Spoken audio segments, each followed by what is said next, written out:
Beleza. Então vamos lá ver aqui o capítulo 3. Né? O capítulo 3, ele trata do roteamento estático. Tá? Qualquer dúvida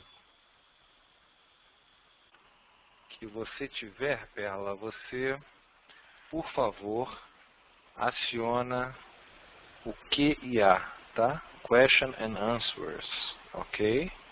Está observando aqui, deixa eu ver aqui.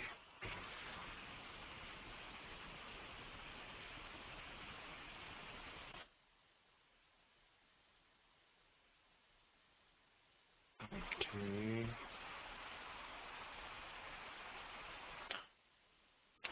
Ok. Estamos gravando agora capítulo 3.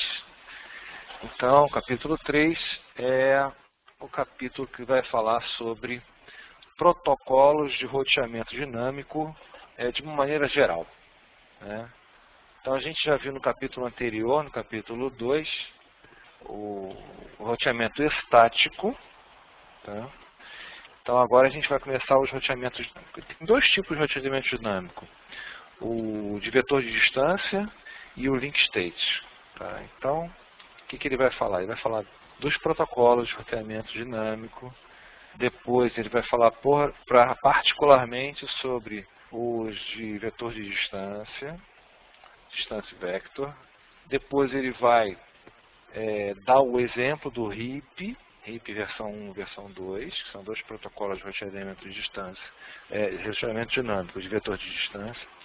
Depois ele vai falar sobre roteamento link state, dinâmico link state, depois vai dar o exemplo do SPF. Tá?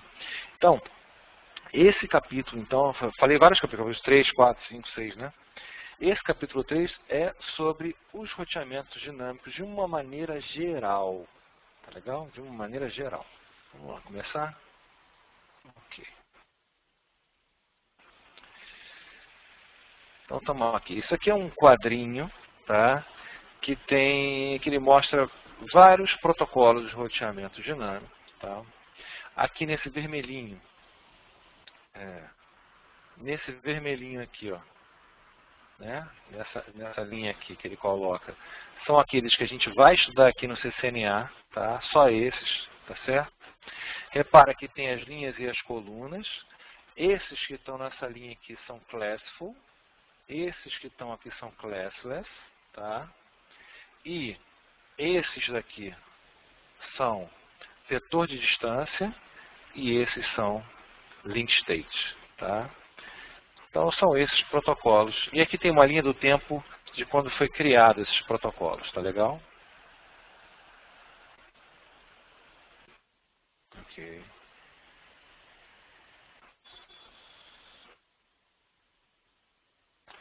Beleza. Muito bem, como é que é feito isso? Como é que é feito o roteamento dinâmico? Para que serve o que é? Tá?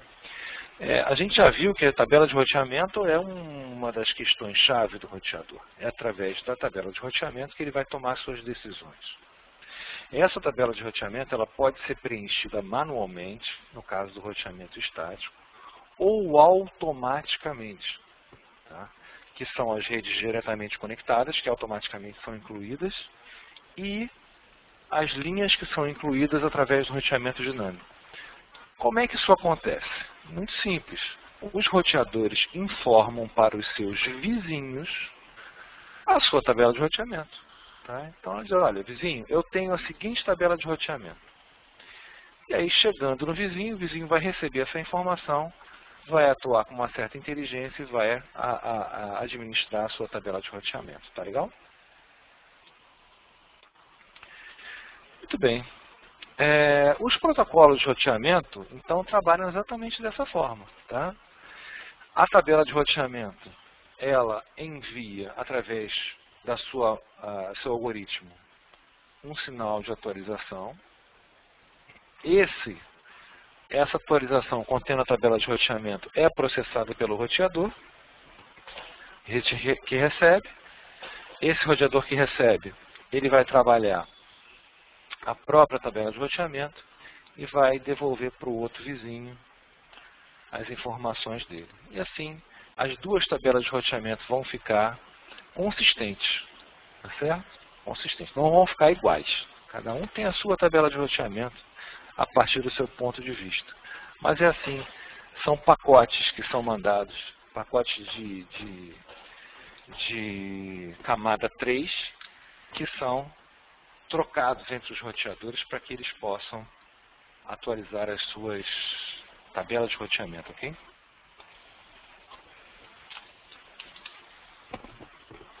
Ok. Aqui é uma tabela comparando o roteamento dinâmico com o roteamento estático.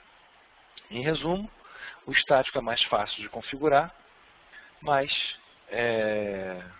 qualquer mudancinha que eu tenha no sistema, o estático ele não vai atender. Se, por exemplo, um determinado endereço IP muda, ou então um link cai, o roteamento estático ele não tem nada a fazer. Você senta e chora, certo? Só isso. O roteamento dinâmico não. Ele é mais difícil de configurar. Porém, uma vez configurado, ele vai se propagando, vai configurar os outros e vai também ficar atento a mudanças de topologia. Tá? E vai informar os outros dessa mudança, automaticamente dessa mudança de topologia. Isso que é importante. Tá? Então, basicamente, isso. Depois é interessante ler essa tabelinha. Aqui uma atividade, para dizer quais são os protocolos de roteamento dinâmico, né? Ah, tá. Tem os protocolos IGP e EGP, que eu acho que ele ainda vai falar sobre isso, né? São protocolos externos e protocolos internos. Tá? O EGP, a gente tem o BGP, que é o bem conhecido protocolo que trabalha fora das bordas da LAN, né? Aí pela internet ou pelas LPs e etc. Tá? O RIP versão 1 é vetor de distância. Ele progrediu para o RIP versão 2. Tá? Vetor de distância também é o IGRP, que acho que nem existe mais.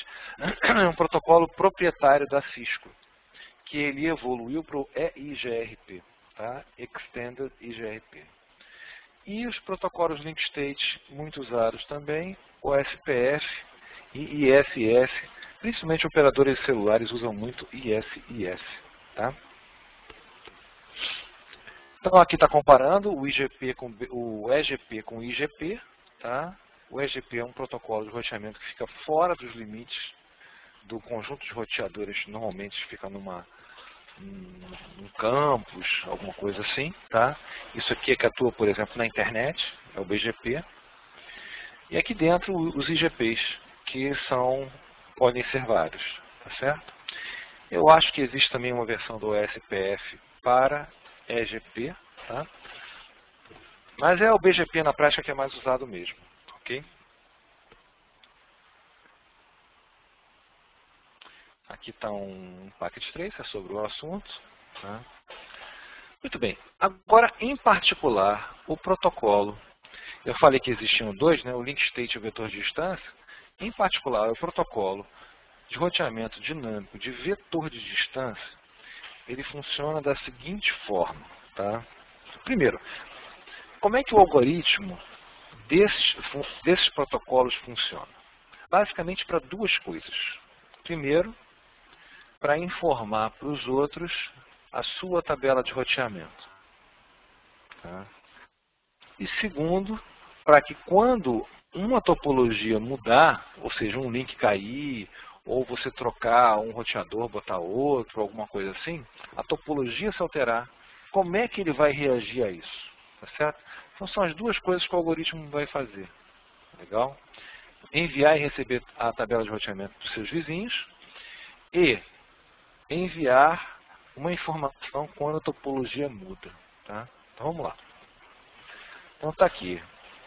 Recebeu um anúncio de outro vizinho e atualizou a sua tabela de roteamento.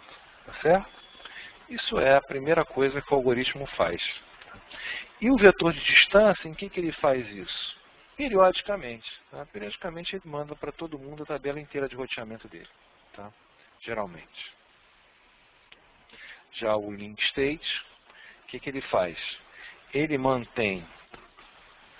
manda uma atualização somente quando há uma alteração de topologia. Por exemplo, um link caiu, ele mandou a atualização para os outros vizinhos dele. Tá? Geralmente o link state é mais espertinho que o vetor de distância. Porém, o vetor de distância é muito mais fácil de configurar. Comparando o Classiful com Classless. Tá? Classiful, nas atualizações, a máscara de subrede não é enviada. E no Classiful, a máscara de subrede é enviada. Desculpa. No Classiful, a máscara de subrede não é enviada e no Classless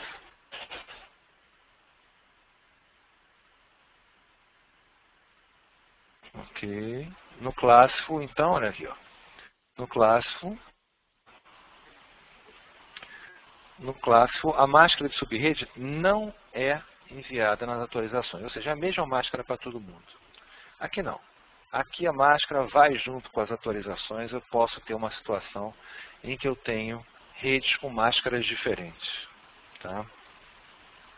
Então, posso dizer que os protocolos de roteamento Classiful o Classless são uma evolução com relação aos Classiful.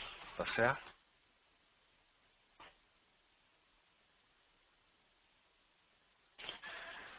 Muito bem, tempo de convergência. O que vem a ser convergência?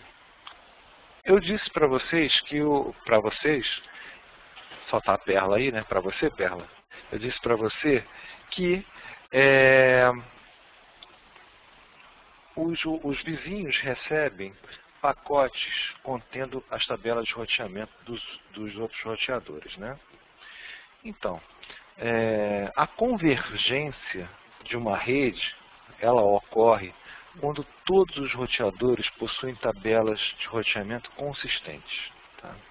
Se algum roteador ainda está com uma tabela de roteamento com uma informação errada, a rede não está convergida ainda.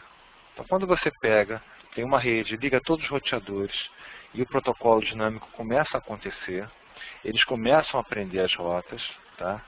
Quando todo mundo já aprendeu tudo, a rede está convergida. A gente diz que ela está convergida. Tá?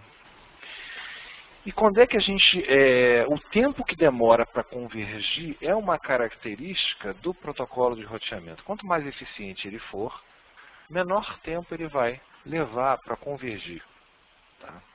Outra questão também, essa mais importante do que ligar inicialmente, é quando há uma alteração de topologia.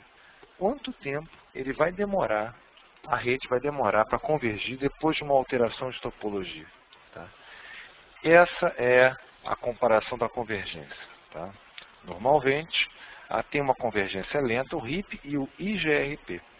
Já o EIGRP e o OSPF têm uma convergência mais veloz. Daqui a pouco a gente vai explicar por quê. Tá? Aqui um packet trace de convergência bastante interessante, você observa bem esse tempo. Tá? Muito bem. Outra terminologia importante que a gente usa nos protocolos de roteamento é a métrica. O que vem a ser a métrica? A métrica é o custo que uma rota tem. Né? Custo, como é que eu vou dizer? É quanto ela custa para mim.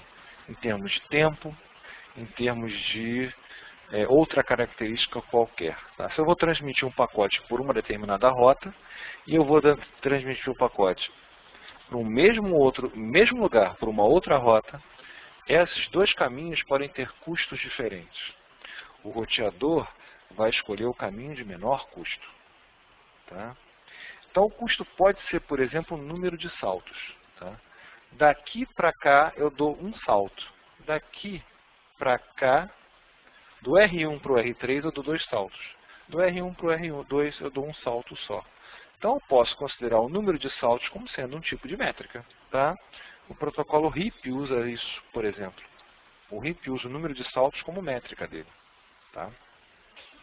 Mas outros protocolos usam outros parâmetros, como velocidade do link, por exemplo.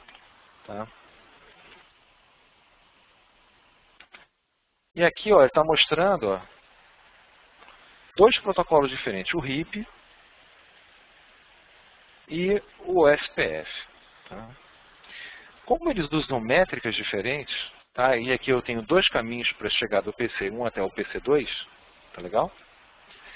Então, quando eu vou do PC1 até o PC2, tá certo? Eu posso ir por esse caminho aqui, ou eu posso ir por esse caminho aqui. Se eu uso a lógica do RIP, ele vai preferir esse caminho, porque esse caminho tem menos saltos. Se eu uso a lógica do OSPF, ele é mais esperto. Ele fala, ó, por esse caminho aqui, são mais saltos, tudo bem. Porém, T1 é muito mais rápido que 56K. Então, mesmo dando mais saltos, eu vou chegar mais rápido. Então, o OSPF vai escolher esse outro caminho aqui. Então, dependendo do protocolo de roteamento, ele vai informar a métrica das rotas de maneira diferente. Tá? Então, a métrica, só para explicar que a métrica depende do protocolo de roteamento. Tá?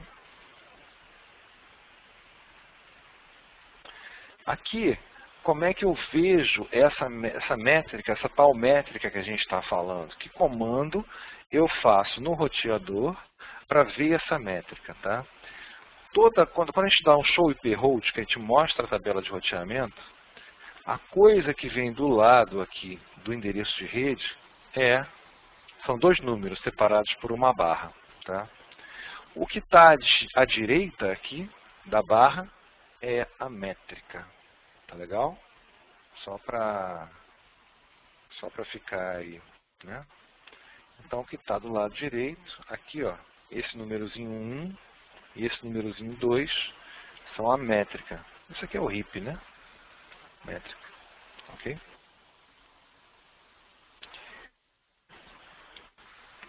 Aqui. E quando eu tenho, por exemplo,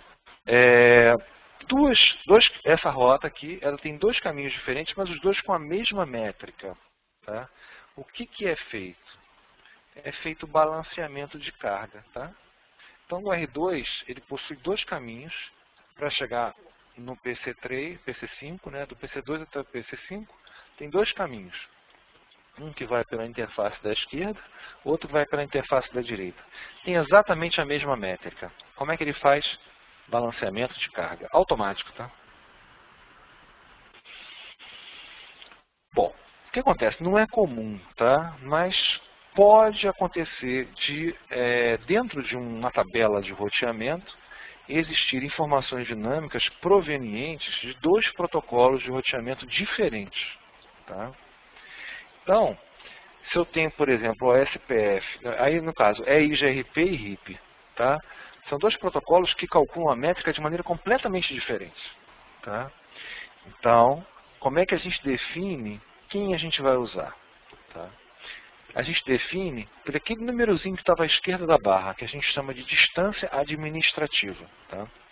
Por exemplo, o EIGRP possui uma distância administrativa de 90. Tá? Já o RIP possui uma distância administrativa de 120. Então, esse roteador que está aqui, ele recebe informações tanto RIP quanto EIGRP. Se ele recebe duas rotas para o mesmo lugar, tá certo? Ou do EIGRP e do RIP, ele vai preferir utilizar a do EIGRP. Por quê? Porque possui uma distância administrativa menor. Vamos ver como é que isso acontece. Aqui, ó. Tá vendo? Aqui eu tenho esse protocolo, que é o EIGRP, representado pela letra D, tá legal? Esse protocolo aqui, que a distância administrativa dele é 90. Tá? E eu tenho o RIP, que a distância administrativa dele é 120. Só para mostrar para vocês, se aqui fossem redes iguais, o caso não é, né? Mas se fosse 10.6.0 e 7.6.0 também, ele preferiria essa aqui, porque essa aqui começa com 90. Então, o que ele primeiro, quando encaminha um pacote, o que ele primeiro verifica? A distância administrativa e depois a métrica. Tá claro? Assim que funciona. Ok. E como é que eu vejo? Deixa eu ver se aqui eu tenho mais coisa. Ah, tá. Ok, beleza. Aqui, ó, como é que eu mostro justamente, como é que eu mostro, né, dentro de um protocolo, a distância administrativa dele, né?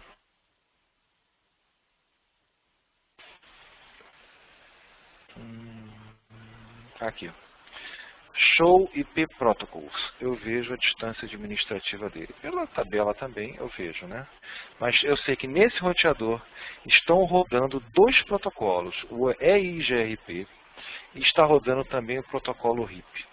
A distância administrativa do EIGRP é 90 e a distância administrativa desse aqui é 20. É aquele roteador que está no meio, é esse aqui, tá? R2, que está rodando os dois protocolos, tá? Cada um numa interface diferente. Okay? Eu acho que ele diz aqui qual a interface que ele está usando. Tá? Aqui tem uma tabela com as distâncias administrativas. Tá? E tanto o IGRP quanto o EIGRP são protocolos proprietários da Cisco. Tá? Repara, uma rede diretamente conectada tem distância administrativa 0. Ou seja, a rede que o roteador mais confia é uma rede diretamente conectada a ele. É óbvio, né? A rota estática está em segundo lugar. É quem ele vai obedecer. Então, se chegar uma atualização dinâmica e ele tiver uma estática para o mesmo lugar, ele vai usar a estática. Independente da dinâmica ser melhor ou não. E aqui tem outros, vários, tá? Vários outros. Interessante que ele coloca, a Cisco coloca como 90 e como 100 os seus protocolos que estão na frente do ASPF. Tá legal?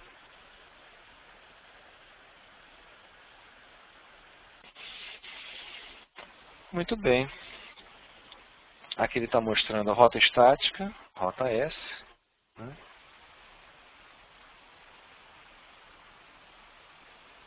Aqui a distância administrativa de rotas estáticas. Rede diretamente conectada. A distância administrativa é 0. Tá? Ok. Um packet tracer sobre o assunto. Aqui também uma atividade interessantíssima sobre o assunto. E acabamos esse capítulo agora nesse momento, tá? Vamos passar para o capítulo 4. Tem várias atividades aí antes de fazer a prova. Ok? Dá só uma pausinha aqui rápida. Capítulo 4 vai falar sobre protocolos de vetor de distância. Então vai falar do caso particular de quem? Do RIP versão 2 e do EIGRP. Né? Claro que, em particular, esses protocolos eles vão ser falados depois. Tá? Ele vai falar de maneira geral desses protocolos. Tá bom? De maneira geral. Como é que eles funcionam? O que eles têm em comum? Tá? Bom, primeira coisa, ele está justificando, né, o porquê de se usar protocolo de roteamento dinâmico em geral. Né? Quando você tem 2, 3 roteadores, você põe rota estática, tudo bem. Agora, você imagina uma rede dessa. Né? Como é que seria configurar um por um os roteadores aqui? Tá? Então, você dá para ver que essa topologia possui rotas redundantes. Tá? Possui vários caminhos para um mesmo destino. Já pensou você colocar tudo isso estaticamente e ainda decidir qual o caminho melhor? Tá? Então, o que você faz? Em cada um desses roteadores, você habilita o roteamento dinâmico, tá? E eles vão aprender sozinhos e vão decidir sozinhos os melhores caminhos para todas as rotas que estão aí. Tá? Ok. Muito bem. O que é um vetor de distância? O vetor de distância, na verdade, é simplesmente o número de saltos. Tá? Ele vê o número de saltos. Ele vê a distância que ele está o roteador um do outro e decide como é que ele vai colocar isso na tabela de roteamento. Tá certo? Ele recebe as informações dos seus vizinhos, tá certo? As métricas direitinho e vai preenchendo a sua tabela de roteamento. E leva em conta o quê? Apenas a distância entre os roteadores. Tá? Aqui, ó, o vetor, o protocolo de vetor de distância, o RIP, ele envia para os seus vizinhos, de tempos em tempos, tá, periodicamente, um pacotezinho de hello, que chama, né? No caso do RIP, vai de 30 em 30 segundos. Do IGRP, não é IGRP, do IGRP, de 90 em 90 segundos. Tá? Isso daí tem o quê? Tem a tabela de roteamento inteirinha. Tá?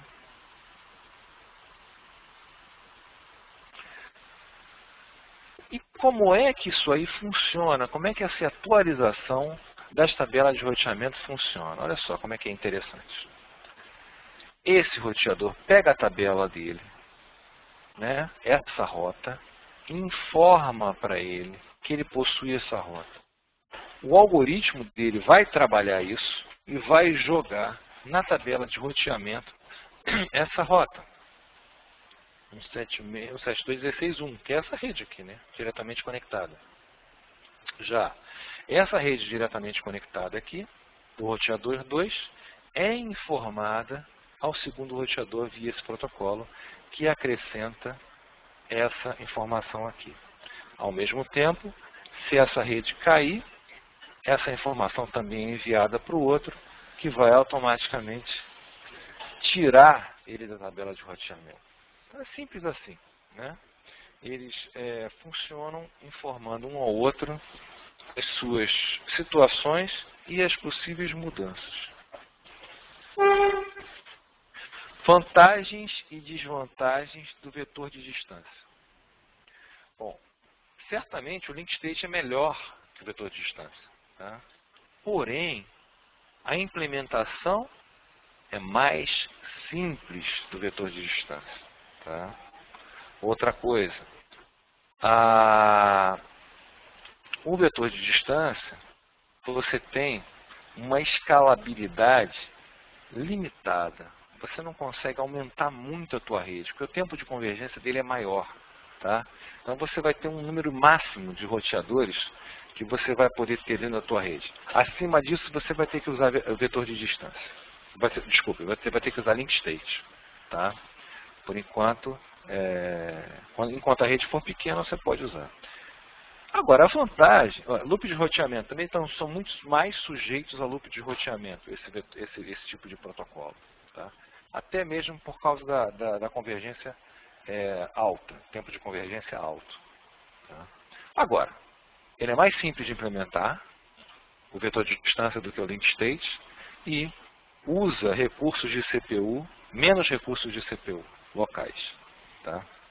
Tem uma outra desvantagem que eu não colocou aqui, é que geralmente os protocolos eles ocupam mais banda da rede, tá? Do que o link state.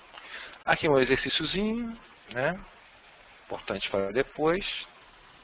Bom, o que acontece quando você liga a rede? Ele vai preencher a tabela de roteamento. A primeira coisa que ele faz é preencher a tabela de roteamento dele com as redes diretamente conectadas. Mesma coisa vai acontecer na outra ponta.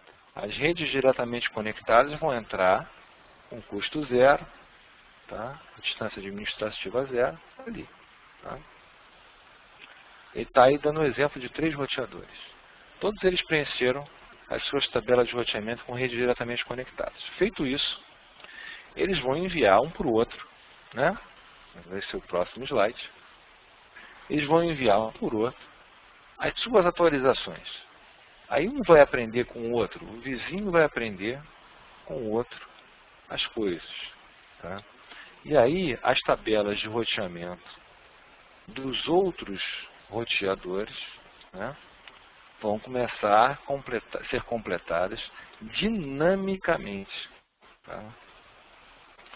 Repara aqui, ó.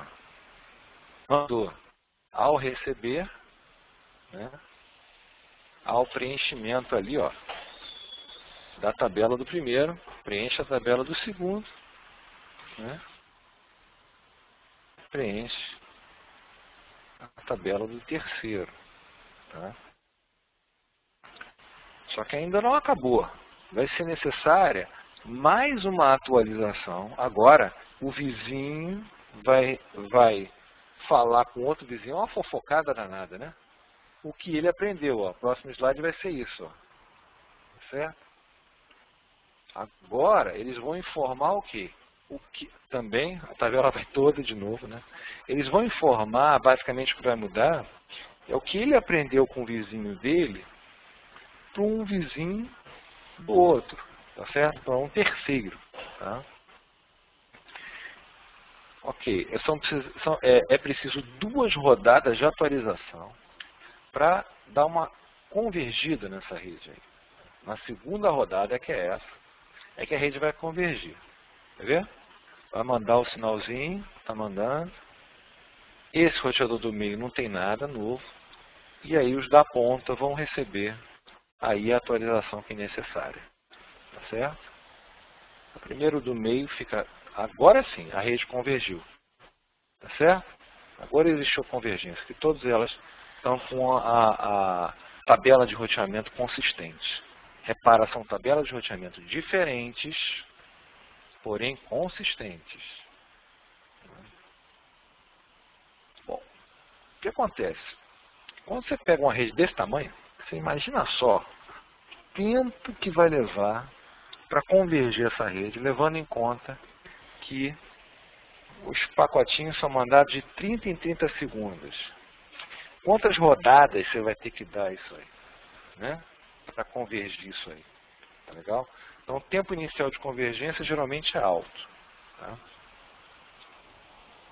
Isso é uma característica ruim dos protocolos dinâmicos de vetor de distância em relação aos link states. Os link states são mais rapidinhos, tá?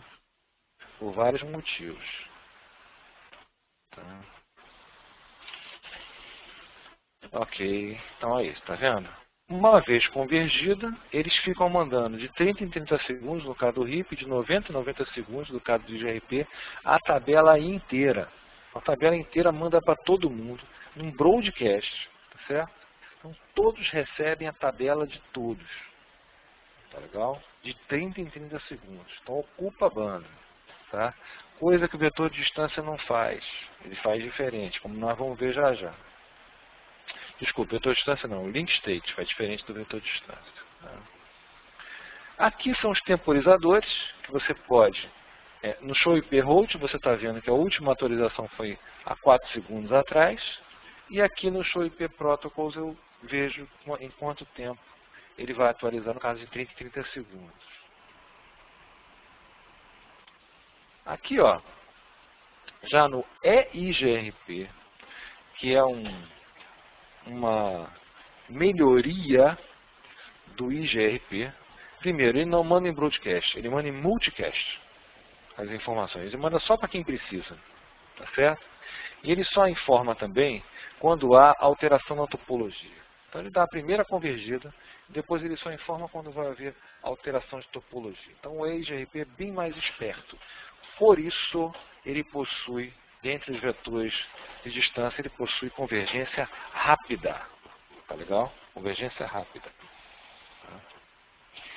As atualizações disparadas, são as triggered atualizações, elas podem acontecer fora desse tempo de 30 em 30 segundos, quando um link cai, por exemplo, ou quando há uma alteração de topologia. Tá legal? Então, você tem as atualizações periódicas, mas se um link cai, ele não espera 30 segundos, ele já informa, direto. Tá? As atualizações elas têm que ser sincronizadas, porque senão pode acontecer. Devido a esse sincronismo, se elas forem sincronizadas, pode acontecer colisões. E aí eu não atualizo coisa de ninguém. Se eu tivesse hub, né? Hoje em dia é tudo com switch, né? Bom, agora vamos falar de outra coisa importante, que são os loops de roteamento. Os loops de roteamento acontecem quando, por uma questão de normal, vai acontecer. Tá? Por exemplo, se um link cai, né, como o vizinho informa essa queda aos outros, tá? Antes dele informar essa queda aos outros, o que ele faz? Ele retira da tabela de roteamento essa rota. Vamos ver a animação do início de novo. Né? Digamos que um link caiu. Então ele vai tirar da tabela de roteamento essa rota. Tá certo? Só que anteriormente ele já tinha avisado dessa rota aos outros. Então o que vai acontecer?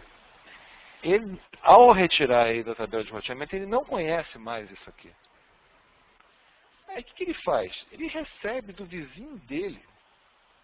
O vizinho dele ensina para ele uma coisa que ele havia aprendido dele mesmo.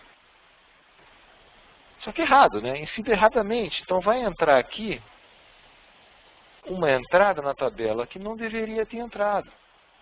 De forma que, quando um pacote for transmitido, né, para esse cara aqui, que tinha ainda a anterior, vai ser encaminhada para esse, que vai voltar para esse, que vai voltar para esse, que vai voltar para esse, vai ficar nesse loop.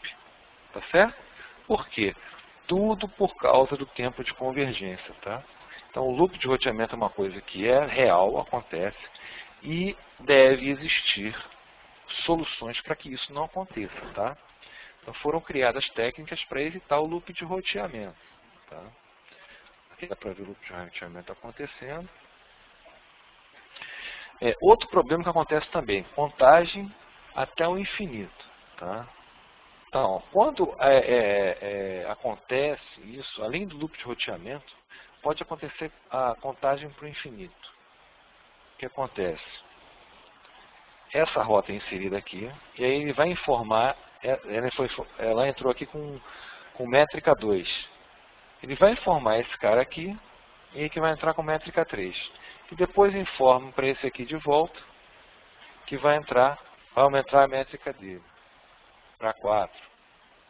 Só que aí vai informar esse aqui, que vai atualizar esse aqui para 4 também. E assim vai aumentando, aumentando, aumentando, aumentando, até chegar no infinito. O que é o infinito? É um número grande demais? Não. Dependendo do protocolo, o infinito tem um valor máximo. Por exemplo, para o RIP, o infinito é 16. Tá certo? Então, quando chegar em 16, ele considera que isso daqui não existe mais, ele pega e descarta essa rota da tabela de roteamento. Tá? Ou seja, o RIP não é capaz de administrar uma rede maior do que 16 roteadores em sequência. Tá? Por isso é que a gente fala que ele tem uma limitação de escalabilidade. Okay? Porque se tem mais de 16 saltos, ele considera infinito. E essa rota ele vai sair da tabela de roteamento dele. Tá?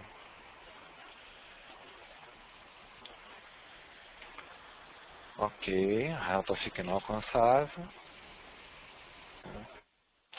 Para evitar isso, a gente tem tanto o loop de roteamento quanto contagem para o infinito, a gente faz uso dos temporizadores hold down. Como é que isso aí funciona? É uma jogada bastante interessante, né? É o seguinte, digamos que um link cai, tá certo? Ele não retira diretamente isso da tabela de roteamento. Ela vai continuar, essa informação vai continuar aqui durante o tempo de hold down.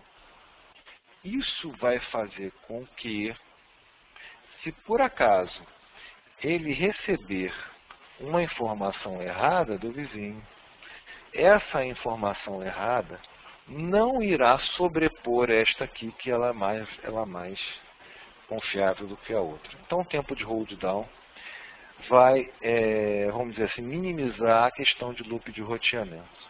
Tá?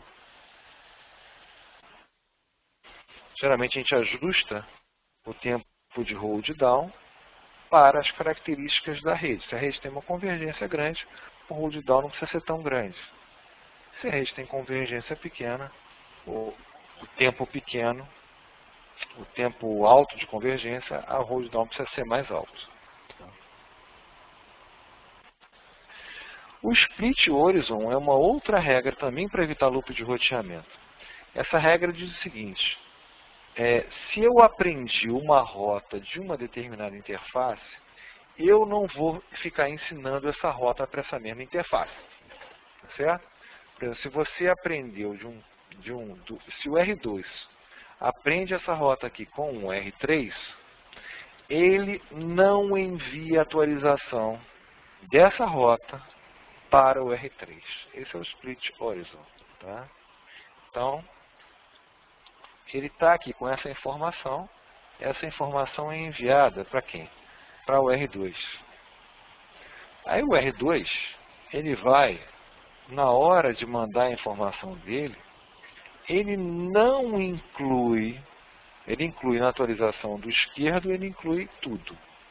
Na atualização do direito, ele não inclui a rota que ele aprendeu com o direito, com o R3. Ele inclui apenas a rota que ele aprendeu com o R1.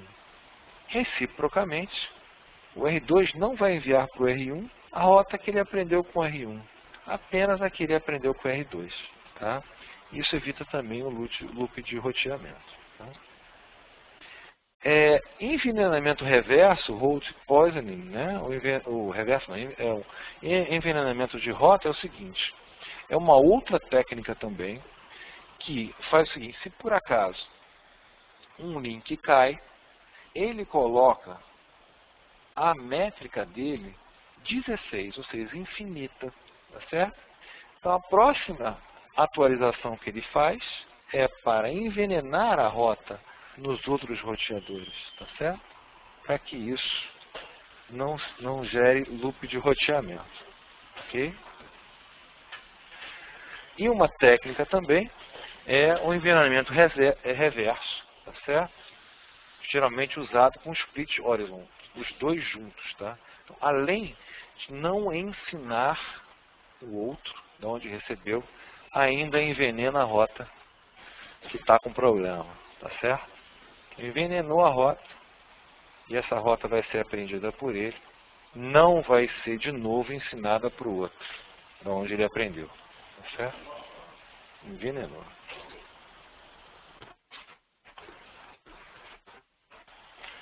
Ok?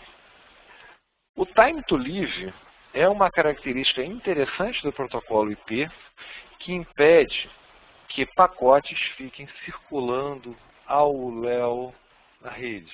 Tá?